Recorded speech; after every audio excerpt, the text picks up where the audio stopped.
Welcome to our channel Iman's encyclopedia. இன்னைக்கு வந்து நம்ம 10th ஒரு செஷன் எடுக்க போறோம். அது என்ன டாபிக்னா நியூட்டனோட அந்த புவியீர்ப்பு விதி அப்படின்னு சொல்றது. இந்த டாபிக் ஏன் நம்ம ஸ்பெசிபிக்கா சூஸ் பண்ணிருக்கோம் அப்படின்னு சொல்லி கேட்டோம்னா, தமிழ் மீடியம் ஸ்டூடெண்ட்ஸ், அதாவது தமிழ் மீடியத்துல படிக்கக்கூடிய அந்த மாணவர்கள் வந்து எந்த அளவுக்கு ஒரு பிரச்சனையை ஃபேஸ் பண்றாங்க அப்படிங்கிறத பத்தியும் படிக்க போறோம். ஏன்னா சயின்ஸை வந்து இங்கிலீஷ்ல படிச்சாலே ஈஸி, அதை வந்து நம்ம தமிழ்ல டிரான்ஸ்லேட் பண்ணி படிக்கிறப்ப கொஞ்சம் கஷ்டமா இருக்கும். ஏன்னா சரியான டிரான்ஸ்லேட்டர், சரியா மொழிபெயர்க்கிறவங்க வந்து தேவைப்படுவாங்க. சரியா தமிழுக்கும் ஆங்கிலத்துக்கும் இடையே உள்ள அந்த வார்த்தையை வந்து சரியா மொழிபெயர்த்தா மட்டுமே அந்த கான்செப்ட் வந்து அவனுக்கு சரியா அண்டர்ஸ்டாண்ட் ஆகும்.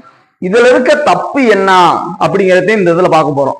இந்த செஷனுக்குள்ள நுழையிறதுக்கு முன்னாடி நான் தமிழ்ல இருந்து 2 அந்த இலக்கியங்களை வந்து நான் மேற்கோள் காட்டணும்னு நினைக்கிறேன். ஒண்ணு வந்து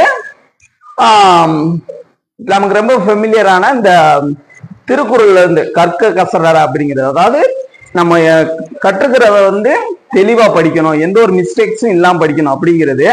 இது எல்லாருக்கும் ஃபெமிலியரான ஒண்ணு, அதாவது ரொம்ப பரிச்சயமான ஒண்ணு.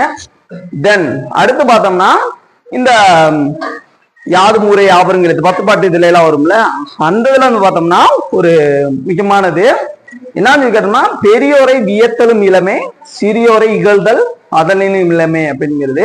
இதுக்கு அர்த்தம் என்னன்னு சொல்லி கேட்டோம்னா, பெரியவங்க, அதாவது ஒரு சயின்டிஸ்ட், ஒரு கலெக்டர், யாரானாலும் இருந்துட்டு போட்டோம், அவங்க இருக்கிறப்ப அவங்களோட மரியாதை குறைவா சொல்லல, அந்த சுப்பீரியாரிட்டி, அந்த உயர்நிலையை நினைச்சு நம்ம வியந்துடக்கூடாது.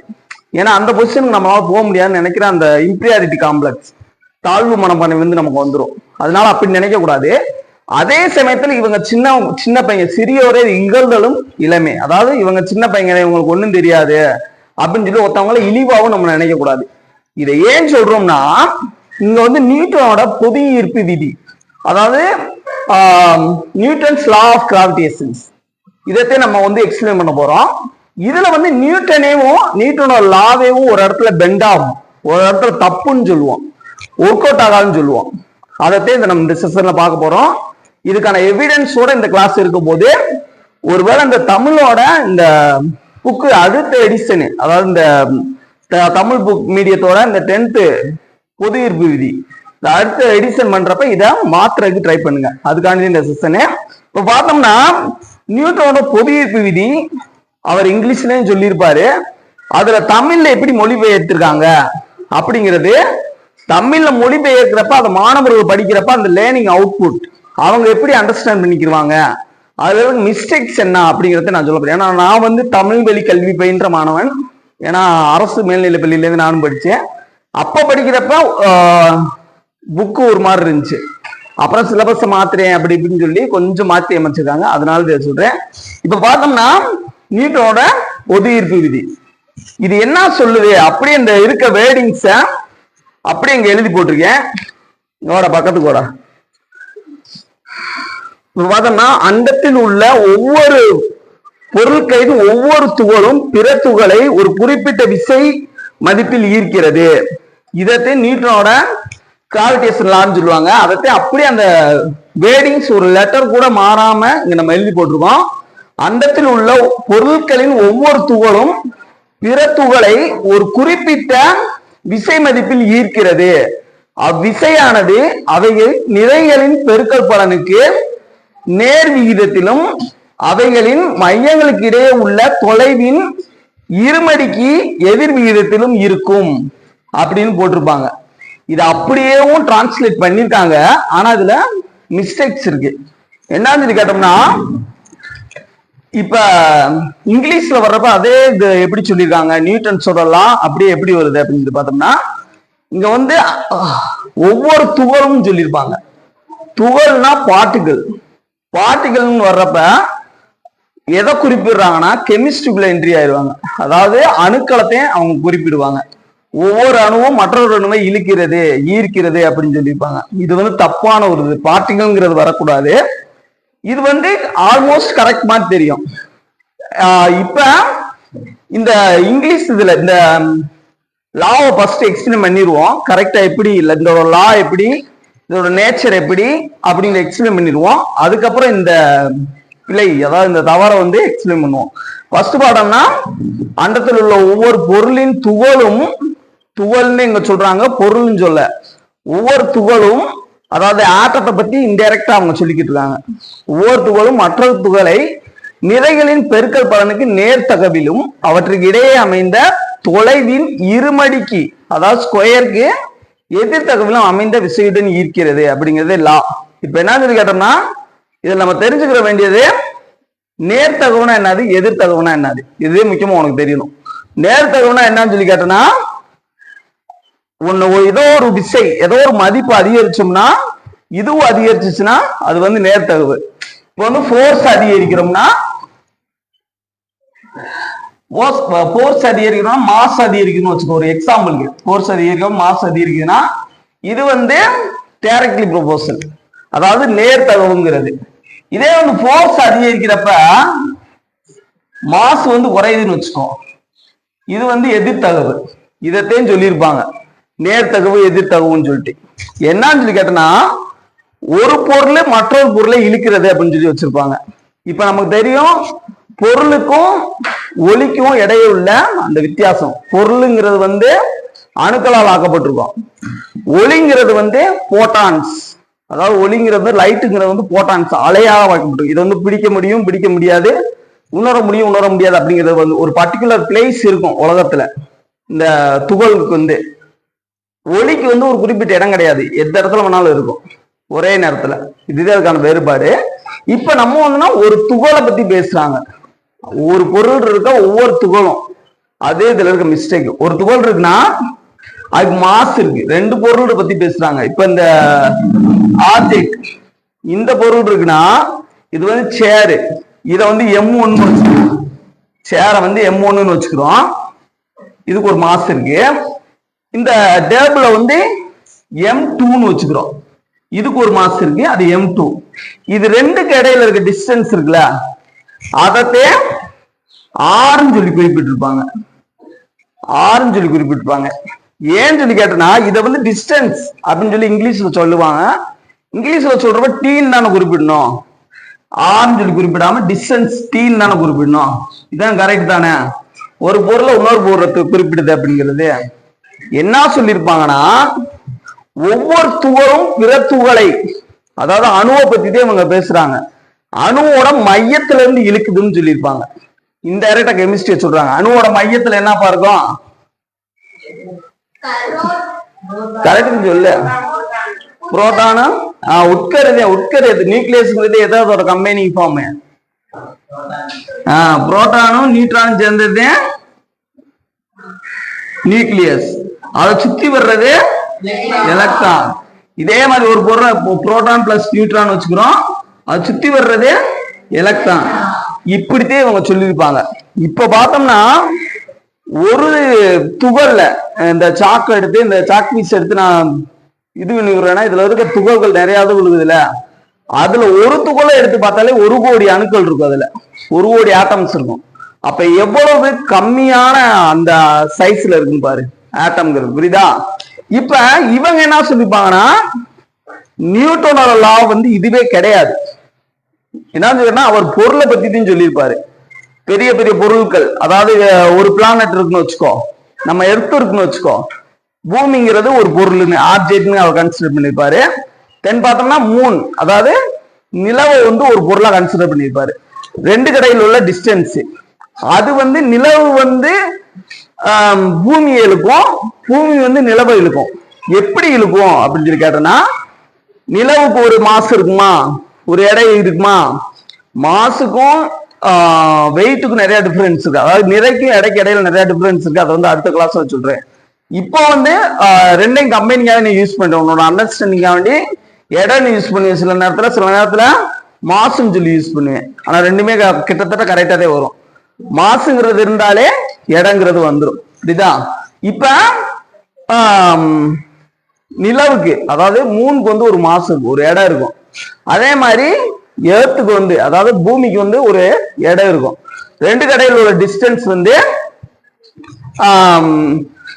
டீன்னு வச்சுக்கலாம், புரியுதா?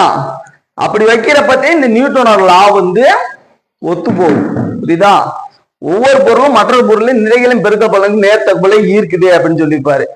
என்னன்னா கணிதவியல் முறைப்படி மேத்தமெட்டிக்கலா எப்படி சொல்றது, எப்படி எக்ஸ்பிரஸ் பண்றது அப்படின்னு சொல்லி பார்த்தோன்னா எஃப் ஒரு விசையுடன் ஈர்க்கிறதுன்னு சொல்றாங்களா? விசைனா என்னது? ஃபோர்ஸ் இங்கிலீஷ் சொல்லுவாங்க. அப்ப எஃப் இது வந்து ப்ரொபோஷனல். அந்த ப்ரொபோஷனை இண்டிகேட் பண்ற அந்த சிம்பிள் அதுதான் இந்த இப்படி போடுறது. இதுதான் டைரக்ட்லி ப்ரொபோஷனா என்ன சொன்னோம்?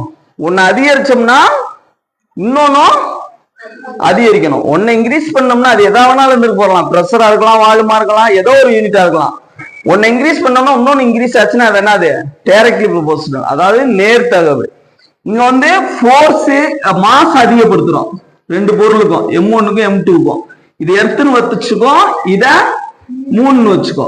ரெண்டு கடையில இருக்க மாச அதிகப்படுத்துறோம். எர்த்துக்குன்னு நிறைய மாசம் இருக்கும், இது 3க்கு அதாவது நிலவுக்குன்னு மாசம் இருக்கும். ரெண்டுக்கு மாசம் அதிகப்படுத்தினா ஈர்ப்பு விசை என்ன ஆகும்? டைரக்ட்லி ப்ரொபோஷனல்ல இருக்கு. அப்ப என்ன ஆகும்? இது அதிகரிச்சோம்னா அது அதிகரிக்கும். புரியுதா? அப்ப ஃபோர்ஸ் வந்து அதிகமாகும். இதே ஃபர்ஸ்ட் சென்டென்ஸ்ல வர்றது. ஒவ்வொரு துகளும் ஒரு குறிப்பிட்ட பொருளை மற்றொரு துகளை வந்து ஒரு குறிப்பிட்ட விசையுடன் ஈர்க்கணும்னு சொல்லிட்டு இருப்பாங்க. இங்கதான் இந்த இடத்துல தப்பு, இந்த இடத்துல தப்பு. புரியுதா? ஒவ்வொரு பொருளும் மற்றொரு பொருளை நிறைகளின் பெருக்கல் பலனுக்கு நேர்த்தகவல். நாங்க படிக்கிறப்ப இப்படித்தான் இருந்துச்சு. ஒரு பொருளும் மற்றொரு பொருளை நிறைகளின் பெருக்கல் பலனுக்கு நேர்த்தகவிலும். ரெண்டாவது ஸ்டெப் பாரு, அவற்றுக்கு இடையே அமைந்த தொலைவின் இருமடி. இருமடி மும்மடி எல்லாம் படிச்சிருக்கோம்ல, ஸ்கொயர் ஏ கியூப் அப்படி படிச்சிருக்கோம்ல. இருமடிக்கு எதிர்த்தகவு. எதிர்த்தகவுனா என்னது? இது அதிகரிச்சோம்னா குறையும். புரியுதா? அப்ப டிஸ்டன்ஸ் வந்து அதிகப்படுத்துறோம், ஸ்கொயர் அதிகப்படுத்துறோம். அப்ப ஃபோர்ஸ் வந்து என்ன செய்யும்? குறையும், டிக்ரீஸ் ஆகும். அதைத்தான் இப்படி ரெண்டாவது ஸ்டெப்ல குறிச்சிருக்கோம், பையில போட்டிருக்கோம். புரியுதா? 1/r². ஏன்னா அந்த வகுத்தல் இதுல போடுறப்பதே அந்த குறையிறத நம்ம இண்டிகேட் பண்ண முடியும். புரியுதா? இப்ப இது ரெண்டையும் ஒரே ஸ்டெப்ல எழுத போறோம். எழுத போறப்ப என்னன்னா மூணாவது ஸ்டெப் எஃப், அந்த ப்ரொபோஷனல் சிம்பிள் M1 M2, அதாவது M1 M2 கரையில எந்த சிம்பிள் இல்ல அப்படின்னா அது என்னன்னா பெருக்கல் இருக்கிறது தான். பெருக்கல் பலனுக்கு தான் நேர்த்தகவல் இருக்குன்னு சொல்லிட்டு இருக்காங்க. அதைத்தான் M1 M2ன்னு குறிப்பிட்டிருக்காங்க. தென் எதுக்கு எதிர்த்தகவா இருக்கு? டிஸ்டன்ஸ்க்கு. டிஸ்டன்ஸ் டீன்னு போட்டிருக்கலாம், ஆனா அவங்க வந்து ஆர்னு போட்டிருப்பாங்க. ஏன் ஆர்னு போட்டிருக்காங்கன்னா அந்த ரேடியஸ் ஆரத்தை வச்சு சொல்லியிருப்பாங்க. ஒரு துகள் சொல்றாங்களா? ஒரு துகள்னா ஆட்டத்தையும் குறிக்கிறது. ஆட்டங்கிறது வந்து என்ன சேஃப்?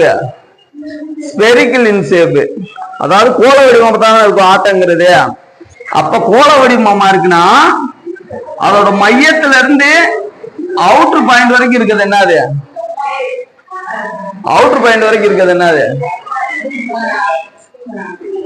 ரேடியஸ், ஆரம் தானே. இங்க இருந்து இங்க வரைக்கும் இருக்குது டயாமீட்டர், விட்டம்னு சொல்றது. புரியுதா? அப்ப இங்க இருந்து இங்க வரைக்கும் வர்றது என்னது? ஆரம். மையத்துல இருந்து அந்த பகுதிக்கு இழுக்குதுன்னு சொல்லியிருப்பாரு. புரியுதா? இதே ரேடியஸ் சொல்லி குறிப்பிட்டிருக்காங்க. இவங்க இன்டைரக்டா திரும்ப திரும்ப சொல்றது ஆட்டம் மாலிகுல்ஸ் பத்தி தான் பேசிக்கிட்டு இருக்காங்க. புரியுதா? அப்ப அந்த ஒவ்வொரு பொருளும் மற்றொரு பொருளை நிறைகளின் பெருக்கல் பலனுக்கு நேர்த்தகவிலும் அவற்றுக்கு இடையே அமைந்த தொலைவின் இருமடிக்கு ஸ்கொயருக்கு எதிர்த்தகவிலும் அமைந்த விசையுடன் ஈர்க்கிறதுன்னு சொல்லி முடிச்சிருப்பாங்க. புரியுதா? இப்ப இந்த ப்ரொபோஷனல் இருக்கு, இந்த நேர்த்தகவு எதிர்த்தகவுன்னு சொல்றது, இதை ரிமூவ் பண்ணணும்னு வச்சுக்கோ. என்ன செய்யணும்? ஒரு கான்ஸ்டன்ட சேர்க்கணும். படிச்சிருக்கோம்ல, கான்ஸ்டன்ட் வேரியபிள், மாறி மாறிலிங்கிறது, மாறக்கூடியது மாறாமல் இருக்குது. கான்ஸ்டன்ட்னா மாறிலி, அதாவது மாறாது அதோட மதிப்பு அப்படின்னு அர்த்தம். அதுக்கு பதிலா நாலாவது ஸ்டெப் இந்த ப்ரொபோஷனல் ரிமூவ் பண்ணிட்டு ஜிங்கிற ஒரு கான்ஸ்டன்ட் வந்து இன்ட்ரோடியூஸ் பண்றோம். அப்ப இன்ட்ரோடியூஸ் பண்றப்ப ஜி M1 M2/r². இந்த ஜிக்கு வந்து ஒரு வேல்யூ இருக்குடா. கான்ஸ்டன்ட்னா வேல்யூ, அந்த மதிப்பு வந்து மாறவே செய்யாதுல. அதனால G equal to 6.674 into 10⁻⁻11 newton metre square kilogram square. Kilogram ஏன் சொல்றோம்? இங்க வந்து மாஸ்ங்கிறத வந்து நம்ம யூஸ் பண்றோம். புரியுதா? நியூட்டன் மீட்டர்னா ஃபோர்ஸ்க்கு வந்து என்னது? நியூட்டன்ங்கிறது தானே அடிப்படை யூனிட். புரியுதா? அடிப்படை அளவு வந்து நியூட்டன், விசையின் அடிப்படை அளவு நியூட்டன் படிச்சிருப்போம்ல, அதனாலதான் இந்த யூனிட்டை யூஸ் பண்றோம். பிசிக்ஸை பொறுத்த அளவுக்கு இந்த யூனிட்டுங்கிறது ரொம்ப ரொம்ப முக்கியம். அதை நம்ம கரெக்டா யூஸ் பண்ணணும். இதுதான் இந்த இதுல இருக்க இதே நியூட்டனோட லா, அந்த நியூட்டனோட பொது ஈர்ப்பு விதி, அண்டத்தில் உள்ள ஒவ்வொரு பொருளும் மற்றொரு பொருளை நிறைகளின் பெருக்கல் பலனுக்கு நேர்த்தகவலும் அவற்றுக்கு இடையே அமைந்த தொலைவின் இருமடிக்கு எதிர்த்தகவலும் அமைந்த விசையுடன் ஈர்க்கிறது அப்படிங்கிறது. இப்போ உனக்கு ஒரு கேள்வி என்னன்னா, இப்ப கரெக்டா இந்த சேர் இருக்கு, இது வந்து M1, இது வந்து டேபிள் வந்து M2, இதுக்கு ஒரு மாஸ் இருக்கு, இதுக்கு ஒரு மாஸ் இருக்கு, புரியுதா? ரெண்டு கடையில ஒரு டிஸ்டன்ஸ் இருக்கு, அது சின்ன டிஸ்டன்ஸ் பெரிய டிஸ்டன்ஸ் அதெல்லாம் விடு. இது வந்து இது கூட போய் ஒட்டிக்கிடலாம்ல, இழுக்குதுன்னா, புரியுதா? ஒட்டிக்கலாம், அப்ப ஒட்டாம அப்படியே இருக்கு, புரியுதா? இதே கான்செப்ட். இப்ப என்னன்னு சொல்லி கேட்டோம்னா, நியூட்டனோட லா எங்க ஃபெயிலியர் ஆகுது அப்படின்னு சொல்லி பார்த்தோம்னா, மேக்னெட் எடுத்துக்கிட்டோம்னு வச்சுக்கோ. மேக்னெட் எடுத்து பாக்குறப்ப காந்த பண்புகள், மேக்னெட்டிக் ப்ராப்பர்ட்டிஸ், காந்த பண்புகள் எடுத்து பாக்குறப்ப நாட்டை வச்சோம்னா என்னப்பா செய்யும்? விளக்கு ரிப்பல் ஆகும், ஒண்ணு வைக்கிறப்ப விலகி போகும். அதே மாதிரி சவுத்தையும் வச்சோம்னா, சவுத் டைரக்ஷன் வச்சோம்னா விளக்கத்தையும் செய்யும். இதே நார்த்தையும் சவுத்தையும் வச்சோம்னா ஈர்க்கும், புரியுதா? இப்ப ரெண்டு காந்தத்தை எடுத்துக்கிறோம். காந்தங்கிறது ஒரு பொருள் தான். நியூட்டன் ஆப்ஜெக்ட் பத்தி தானே பேசுறாரு. இங்க ஒரு மேக்னெட் எடுத்துக்கிறோம், இங்க ஒரு மேக்னெட் எடுத்துக்கிறோம், ஏதோ ஒரு சதுர மேக்னெட் ஏதாவது ஒண்ணு எடுத்துக்கிறோம். இதுக்கு M1ங்கிற மாஸ் இருக்கு, இதுக்கு M2ங்கிற மாஸ் இருக்கு.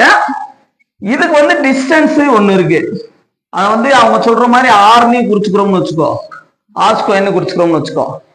பொது ஈர்ப்பு விதிப்படி ஒவ்வொரு பொருளும் மற்றொரு பொருளை இழுக்கணும், புரியுதா? அப்ப இந்த சேர் போய் இந்த டெஸ்க்ல ஒட்டணும்ல, அதே மாதிரி இந்த புக்கு வந்து ஓமால வந்து ஒட்டணும்ல. ஆனா மேக்னெட் மட்டும் என்ன செய்யுது? வித்தியாசமா செயல்படுதா? அதைத்தான் சொல்லுவாங்க நியூட்டனோட லா வந்து ஒரு குறிப்பிட்ட அளவுக்கு மேல ஒர்க் அவுட் ஆகாது. பெரிய பெரிய பொருள்களுக்கிட்டே இது வந்து அப்ளை ஆகும், இதான் ஒர்க் அவுட் ஆகும். பெரிய பெரிய கோள்களுக்கு இடையிலான டிஸ்டன்ஸ், அதோட சுற்றியக்க காலம், புரியுதா? அந்த ரெவல்யூஷன் பீரியட்னு சொல்லுவாங்க, சுற்றியக்க காலம். ஒரு தடவை சுத்தி வர்றதுக்கு எவ்வளவு நாளாகும் சூரியன் அப்படிங்கிறது, இதை மாதிரி டிட்டர்மின் பண்ணதே இந்த லா வந்து ஒர்க் அவுட் ஆகும். இப்ப இதே அளவுல இதவே இங்கிலீஷ்ல எப்படி சொல்லியிருப்பாங்க அப்படின்னு சொல்லி பார்த்தா, இதுவே நான் சொல்ல வந்தேன். ஏன்னா தமிழ்ல வந்து டிரான்ஸ்லேட் பண்றப்ப கொஞ்சம் தப்பா இருக்கு மீனிங் வந்து. என்னதுன்னா இங்கிலீஷ்ல லா ஆஃப் கிராவிடேஷன் எப்படின்னா, எவ்ரி ஆப்ஜெக்ட், இங்க வந்து ஆப்ஜெக்ட் சொல்லி யூஸ் பண்ணிருப்பாங்க. ஆனா அங்க வந்து ஒவ்வொரு ஆப்ஜெக்ட்ல இருக்க துகள்கள் சொல்லி யூஸ் பண்ணிருப்பாங்க. ஒவ்வொரு ஆப்ஜெக்ட்ல இருக்க துகள்னா என்னது? ஆட்டத்தை பத்தி பேசியிருப்பாங்க, புரியுதா? இங்க வந்து object, every object in the universe, அண்டங்களுக்கு பேரு universe. Every object in the universe attracts every other object with a force which is directly proportional to the product of their masses and inversely proportional to the square of the distance between them அப்படின்னு சொல்லிருப்பாங்க, புரியுதா? அதே இங்க வந்திருக்கோம். ஆனா object பதிலா particle நாங்க அந்த மீனிங்ல வர்ற வேர்டை அங்க யூஸ் பண்ணிருப்பாங்க, துகள்னு யூஸ் பண்ணிருப்பாங்க, புரியுதா? Every object in the universe attracts every other object with a force which is directly proportional to the product of their masses and inversely proportional to the square of the distance between them. அதவே இங்க apply பண்ணிருப்பாங்க. M1 M2ங்கிற ரெண்டு மேட்டர்னா ஆப்ஜெக்ட்னு அர்த்தம், ஒரு பொருள்னு அர்த்தம். இங்க ஆட்ட மாலிகுல்ஸை பத்தி அவங்க பேசல. ரெண்டு கடையில இருக்க டிஸ்டன்ஸ் ஆர்னு வச்சுக்கிறோம். F1 F2ங்கிறது அந்த என்ன ஃபோர்ஸோட இழுக்குறங்கிறத வச்சு வச்சிருப்பாங்க. அப்ப பார்த்தனா இதவே மேத்தமெட்டிக்கலா நம்ம சொல்றப்ப என்னன்னா, F proportional simple M1 M2, அதே இதுவே F 1/r², அதாவது இன்வெர்ஸ்லி ப்ரொபோர்ஷனல் இருக்கு. டிஸ்டன்ஸ் அதிகரிக்கிறப்ப ஃபோர்ஸ் வந்து குறையும் சொல்லியிருப்பாங்க. ரெண்டும் கம்பைன் பண்ணி எழுதுறப்ப இந்த ஃபார்முக்கு வந்துடுது, F ப்ரொபோர்ஷனல் M1 M2/r². நாலாவது பார்த்தோம்னா இந்த ப்ரொபோர்ஷனல் ரிமூவ் பண்ணணும், அதுக்காண்டி ஒரு கான்ஸ்டன்ட் சேர்க்கிறோம். அது வந்து ஜிங்கிறது M1 M2/r². இவ்வளவு நியூட்டன்ஸ் சொல்லலாம். இங்கதே இது கரெக்டா இருக்கும், டிரான்ஸ்லேட் பண்ணப்ப கரெக்டா டிரான்ஸ்லேட் பண்ணணும். இது எப்படி இங்க வந்து பிசிக்ஸ் வந்துருச்சு. இவங்க கெமிஸ்ட்ரி பத்தி எப்படி பேசியிருக்காங்க அப்படின்னு சொல்லி பார்த்தோம்னா, இங்கதே நம்ம கெமிஸ்ட்ரி வேதி பிணைப்புங்கிற கான்செப்டே இங்கதே வருது. வேதி பிணைப்புங்கிற அந்த கான்செப்டே இங்கதே வருது. என்னன்னு சொல்லி கேட்டோம்னா, இப்போ வந்து நியூட்டனின் பொது ஈர்ப்பு விதியை வந்து கெமிஸ்ட்ரி வைஸா நம்ம எக்ஸ்பிளைன் பண்றப்ப கெமிஸ்ட்ரிக்குள்ள இன்வால்வ் ஆகுறப்ப இது வரைக்கும் பிசிக்ஸ் கெமிஸ்ட்ரிக்குள்ள இன்வால்வ் ஆகுறப்ப எப்படி வரும் அப்படின்னு சொல்லி பார்த்தோம்னா வேதி பிணைப்புகள் கெமிக்கல் பாண்டிங் அப்படின்னு வச்சுக்கிறோம். வச்சுட்டு கெமிக்கல் பாண்டை ரெண்டா பிரிக்கிறாங்க. ஒன்னு வந்து ஸ்ட்ராங் பாண்ட் வலிமையான பிணைப்பு, இன்னொன்னு வந்து வீக் பாண்ட் வலிமை குறைந்த பிணைப்பு. என்னன்னு சொல்லி கேட்டோம்னா ஆட்டத்தோட சேஃப் என்னது? அணுவின் வடிவம் கோள வடிவம். புரியுதா? கோள வடிவம் அணுவோட வடிவம். அது எந்த அணுவா வேணாலும் இருந்துட்டு போட்டோம். சோடியம் அணு, பொட்டாசியம் அணு, rubidium, caesium, francium, dozen matter எந்த வேணாலும் இருந்துட்டு போட்டோம். இப்ப நியூட்டனோட விதியை எப்படி நம்ம மாற்றி அமைக்க போறோம் அப்படின்னு சொல்லி பார்த்தோம்னா கெமிஸ்ட்ரிக்கு வர்றப்ப, ஏன்னா இங்க வந்து பார்ட்டிகல் துகள்னு சொல்லி யூஸ் பண்ணிருப்பாங்க. அப்படி மாற்றி அமைச்சோம்னா எப்படி இருக்கும் அப்படின்னு சொல்லி பார்த்தோம்னா நியூட்டனின் பொது ஈர்ப்பு விதி பிளஸ் வேதி பிணைப்பு ரெண்டும் சேர்ந்து வரணும். ஏன்னா அவர் சொல்றது வந்து பொது ஈர்ப்பு விதி, ஜெனரல் கிராவிடேஷன் லாவை பொதுவா சொல்லியிருப்பாரு.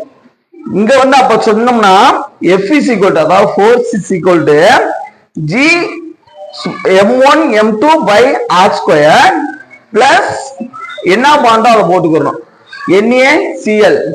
அயானிக் பாண்டு வலிமையான பிணைப்புல 3 பிணைப்பு வரும். என்னன்னு கேட்டோம்னா அயனி பிணைப்பு, சக பிணைப்பு, ஈதல் சக பிணைப்பு. வலிமை குறைந்த பிணைப்புல பார்த்தோம்னா ஹைட்ரஜன் பிணைப்பு, வாண்டர் வால்ஸ் பிணைப்பு. புரியுதா? இதுல ஒண்ணு மட்டும் வச்சு உனக்கு இதை எக்ஸ்பிளைன் பண்றேன். அயனி பிணைப்புனா என்னன்னு சொல்லி கேட்டோம்னா அங்க எப்படி சொன்னோம், ஒரு மேக்னெட் இருக்குன்னா மேக்னெட் வந்து நியூட்டனோட லாவுக்கு ஒத்து போகாது. புரியுதா? அதுக்கு வந்து ரெஸ்பான்ஸ் பண்ணாது, அதுக்கு அப்போசிட்டா செயல்படும், எதிரா செயல்படும். அதே மாதிரி இந்த அயனி பிணைப்புங்கிறது.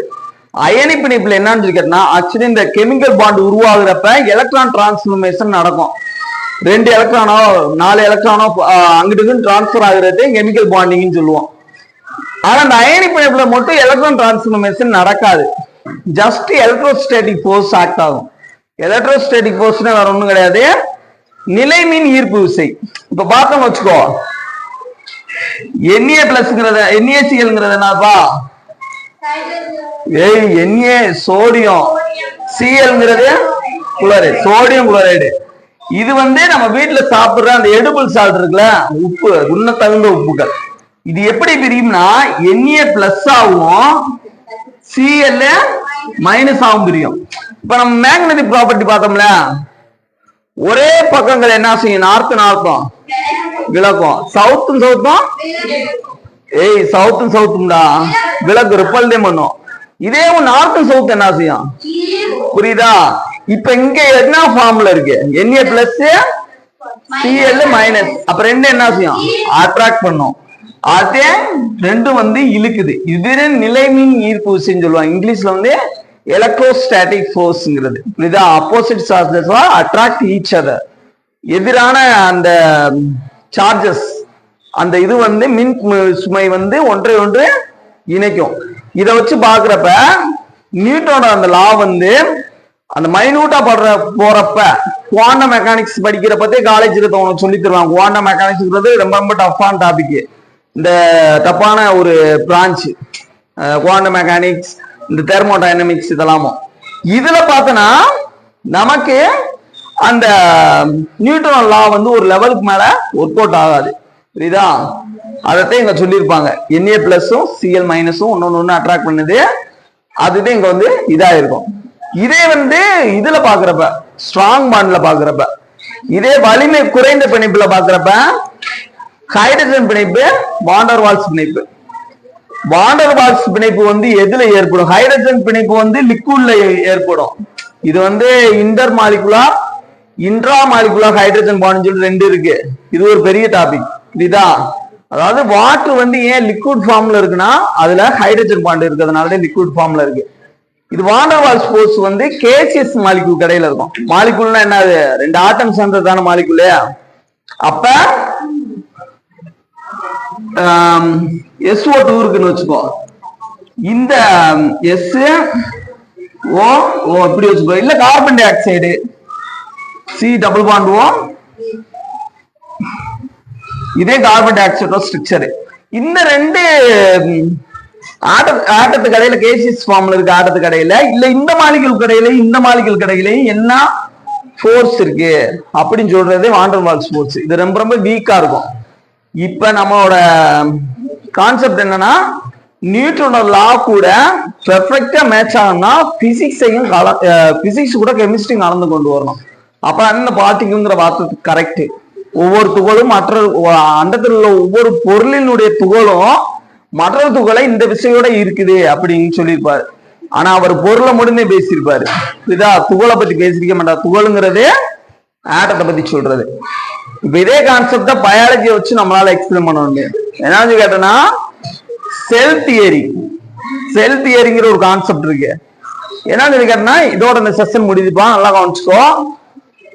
10th வரைக்கும் ஒரே டீச்சரு, பிசிக்ஸ், கெமிஸ்ட்ரி, பயாலஜி, பயாலஜிலுமே பாட்னி, ஜுவாலஜி அப்படின்னு இருக்கும். எல்லாத்தையும் ஒரே டீச்சர் எடுக்கிறப்ப என்ன அட்வான்டேஜ் உனக்குன்னு சொல்லி கேட்டேன்னா, எங்கெங்க நீ கன்ஃபியூஸ் ஆவ, ஹோல் சயின்ஸை பொறுத்தளவுக்கு எங்கெங்க கன்ஃபியூஸ் ஆவ, எது உனக்கு வந்து புரியும், எது கன்ஃபியூஸ் ஆகும் உனக்கு அவங்க உன்னோட மனநிலையில இருந்து யோசிக்க ஆரம்பிப்பாங்க. உனக்கு சொல்லி கொடுக்குற கரெக்டா இருக்கும். அதனால சொல்றேன். என்ன இத பயாலஜி வச்சு எப்படி எக்ஸ்பிளைன் பண்ண முடியும் அப்படின்னு சொல்லி பார்த்தோன்னா, செலிடன் ஸ்வான்ங்கிறவங்க ரெண்டு சயின்டிஸ்ட் ஒரு இதை வந்து எக்ஸ்பிளைன் பண்ணியிருப்பாங்க. செல் தியரியை வந்து ப்ரொபோஸ் பண்ணிருப்பாங்க. செல் தியரினா செல் கொள்கையை வந்து ப்ரொபோஸ் பண்ணிருப்பாங்க. அதுல என்ன ஃபர்ஸ்ட் பாயிண்ட் பாஸ்டுலேட்ஸ் நிறைய வரும். அதாவது அந்த ஒரு பாயிண்டா வரும்ல, அந்த பாஸ்டுலேட் நிறைய வரும். அதுல ஒரு 5 பாஸ்டுலேட் இருக்கும். அதுல முக்கியமா 2 மேல இருக்கிறது மட்டும் சொல்லிடுறேன். உயிருள்ளவைகள் அனைத்தும் செல்களால் ஆனவை அப்படின்னு சொல்லுவாங்க. உயிருள்ளவையும் செல்களானவை. செல் என்பது உயிருள்ளவைகளின் அடிப்படை அழகு. நான் கூட சொல்லிருக்கல, லிவிங் திங்ஸோட பேசிக் யூனிட் என்னது செல்லு. இது நமக்கு விஷயம் கிடையாது. அந்த 3வது பாஸ்டுலேட் ஒண்ணு வரும். 2nd 3rd பாஸ்டுலேட்ஸ் என்ன சொல்லும்னா, ஒரு முழு உயிரியை வந்து நம்ம ரிஜெக்ட் பண்ணணும்னா அந்த முழு உயிரினத்தை எடுத்து நம்ம வந்து ரிஜெக்ட் பண்ண வேண்டிய அவசியம் இல்லை.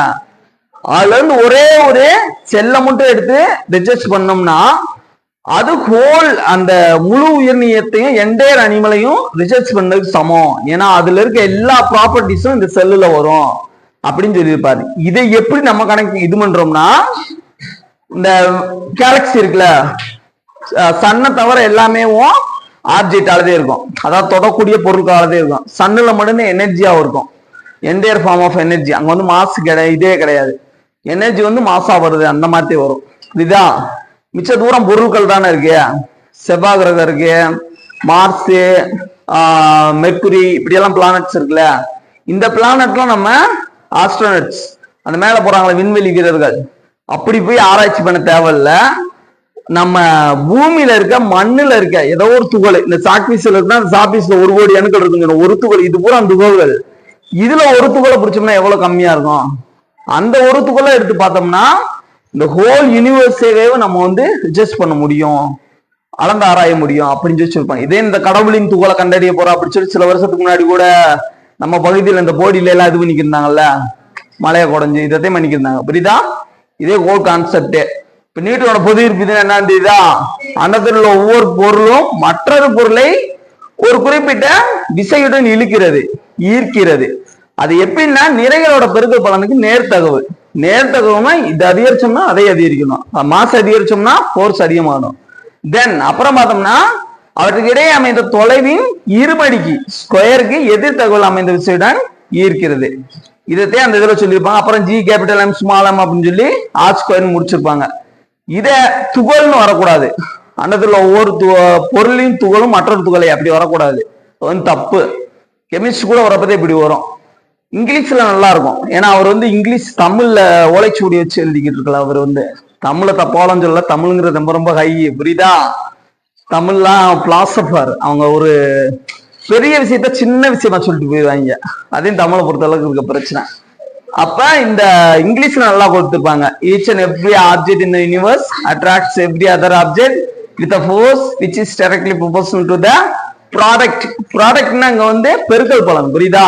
product after masses and inversely proportional to the square of the distance between them. F is equal to m1 m2 by r²ங்கிறது. புரியுதா? இவ்வளவுதான் கான்செப்ட். நல்லா அண்டர்ஸ்டாண்ட் பண்ணிக்கோ. புரிஞ்சு படி. புக்கை மாத்துறீங்கிறதுல கொஞ்சம் பிசுறு, கொஞ்சம் குழப்பங்கள் இருக்கு. அது உனக்கு கரெக்டா அண்டர்ஸ்டாண்ட் பண்ணதே இதை சொன்னேன். புரியுதா? இது வந்து மாத்துறாங்களா மாத்தலையோ, நம்ம இதை வந்து கரெக்டா எழுதி படிச்சுக்கணும். நோட்ஸை ஃபாலோ பண்ணாத, புக்கை ஃபாலோ பண்ணு. புக்குலயுமே நம்ம டீச்சர்ஸ் அந்தந்த டீச்சர்ஸ்ட இன்ட்ராக்ஷன் பண்றப்ப நல்லா உனக்கு வந்து நாலேஜபிளா இருக்கும். புரியுதா? அதுக்குதான் அந்த ஃபர்ஸ்ட் கிளாஸ் டீச்சிங். இதுதான் டீச்சர்ஸ் வந்து பேசணும், நீங்க இன்ட்ராக்ட் பண்ணணும், ஏதாவது டவுட்னா கிளியர் பண்ணணும். இப்படி படிக்கிறப்ப இந்த ஐஐடி இதெல்லாம் போறதுக்கு உனக்கு ஈஸியா இருக்கும். புரியுதா? அதுக்கு இந்த லைவ் கிளாஸ் போற, ஆன்லைன் கிளாஸ் போயிருக்கிறப்ப ஒரு டிஃபிகல்ட்டி வரும் எங்களுக்கு. முன்னாடி நீங்க யாருமே இருக்க மாட்டீங்க, பேசுறதுக்கு ஒரு மாதிரி இருக்கும், திணறுவோம். ஆனா இது வந்து ஒரு அட்வான்டேஜ். நீங்க என் கூட பேசலாம், உனக்கு ஏதாவது டவுட் வரும், இந்த மாதிரி டவுட்டே வரணும். இப்படி வந்தாட்டும் படிக்கிறதுக்கு அர்த்தம். புரியுதா? இதுல பிசிக்ஸ் பத்தியும் டிஸ்கஸ் பண்ணியாச்சு, கெமிஸ்ட்ரி பத்தியும் டிஸ்கஸ் பண்ணியாச்சு, தென் பயாலஜி வச்சு ஒரு பாயிண்ட் சொல்லியாச்சு. இதெல்லாம் சரியா புரிஞ்சுக்கிட்டா இவ்வளவுதான் சயின்ஸ். இப்போ ஒண்ணுமே கிடையாது. புரியுதா? Thank you all.